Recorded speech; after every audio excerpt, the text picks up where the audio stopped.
नमस्कार, मैं हूं रॉबिन सिंह चौहान और आप जुड़ चुके हैं पंचायत रिपोर्टर के मंच पर।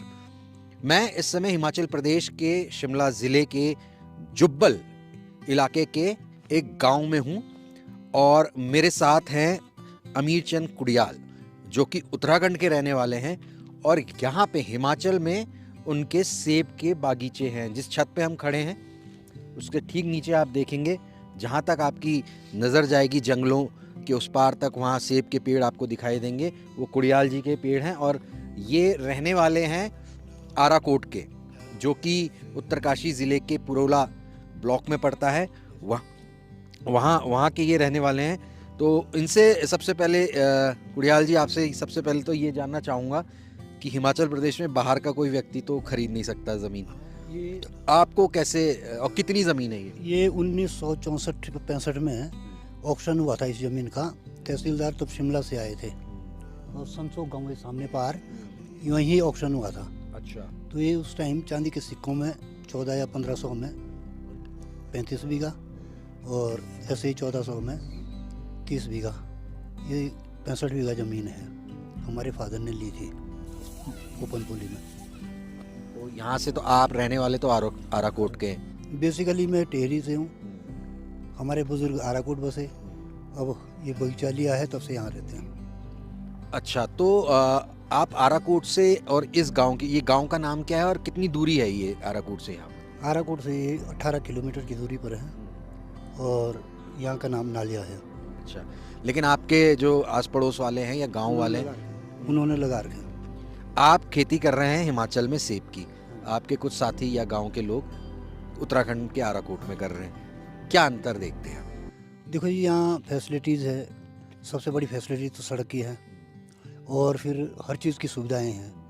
मंडियाँ नज़दीक है, रेट ठीक मिल जाते हैं और पैसा भी यहाँ तुरंत मिल जाता है। ज़्यादा 1-2 दिन छोड़ के तीसरे दिन पैसा पेमेंट मिल जाती है। तो प्रोत्साहन देने के लिए क्या करती है यहाँ सरकार?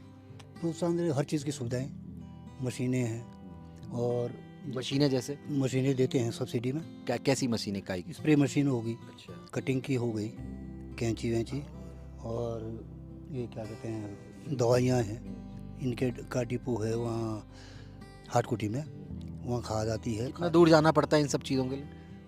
15-20 किलोमीटर। और यही सब चीज़ें क्या उत्तराखंड में दी जाती हैं तो किस क्वालिटी की दी जाती हैं, बीज कैसा होता है और कितनी आसानी से या क्या मुश्किल लगती है उसको हासिल करने में, लेने में? वहाँ तो ऐसा ही, जिसकी लाठी उसकी भैंस, बहुत दिक्कत आती है।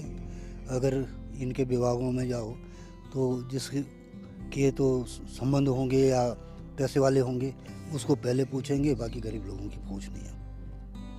कि जैसे मान लीजिए हम सुनते हैं कि सेब की बागवानी के लिए बहुत कुछ सरकार कर रही है, बीज फ्री देगी, फिर कभी कहते हो नेट जो है, बर्फ़ ओले गिरते हैं उससे बचाने के लिए वो देंगे, फिर कहते हैं कि हम उत्तराखंड का वो कार्टन जिसमें सेब जाता है वो देंगे।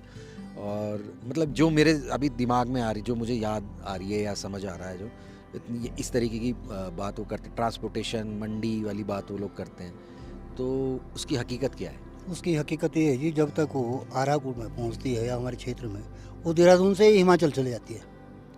जिनके लंबे हाथ हैं, अच्छा, मतलब वो हिमाचल भेज देते हैं? वो देहरादून से ही बार बार, ये पता ही नहीं लगता कि कब आई और कब गई। अभी किस माध्यम से जाते हैं ये तो वही लोग जाने। जालियाँ और दवाइयाँ और खाद वाद, अच्छा, ये मैक्सिमम हिमाचल जाती है और बार बार से ये पता नहीं लगता कब गई कब आई। नहीं तो ये आप किस आधार पे कह रहे हैं? आपने यहाँ के लोगों से बात की है या देखा है आपने ऐसा? देखो, जब हमने देखा भी है और ले जाते कई बार रात को, वहाँ गाड़ियाँ देखी तो हिमाचल की गाड़ियाँ होती हैं, उत्तराखंड का सामान गोदाम में। हाँ, यहाँ के गोदाम में हिमाचल की गाड़ियाँ कई बार हमने देखी है सामान लोड करते हुए। जो उद्यान विभाग का, हाँ जी, हाँ जी। तो ये तो बहुत बड़ा और गंभीर आरोप है और स्थानीय लोग इसको, मतलब आप लोग यहाँ सेब के काश्तकार भी हैं, तो ये बहुत जिम्मेदारी से ये बात बोल रहे होंगे। हमारे लिए तो बोलते हैं कि हिमाचल के लिए मत ले जाओ, और जो मोटे मगरमच्छ हैं उनके यहाँ खुलेआम जा रहा, ये बात है। वहाँ जो आपके साथी जो कर रहे हैं गांव वाले, कार्टन वगैरह मिलते हैं उत्तराखंड के? क्योंकि ये कहा जाता है अब मिल रहे हैं, अब मिलने लग गए हैं। सही समय पे मिल जाते हैं? इस समय थोड़ा सही समय पे आए हैं, बाकी पहले नहीं आते थे। इसी साल आए। इस साल थोड़ा समय पे आए हैं। हाँ जी। बीज की क्वालिटी क्या रहती है? बीज तो जी यहाँ हमने कभी खरीदा ही नहीं है, ना हमने देखा भी और ना खरीदा कभी। उत्तराखंड। उत्तराखंड इसके लिए बीज कहाँ से लाते हैं? हिमाचल से आता है। हिमाचल में। पौधे ही लाते हैं हम तो, नर्सरियों से पौधे ले जाते हैं। उसके बाद अगर बीजू पौधा लाओ तो उससे हम ग्राफ्टिंग हम खुद करते हैं।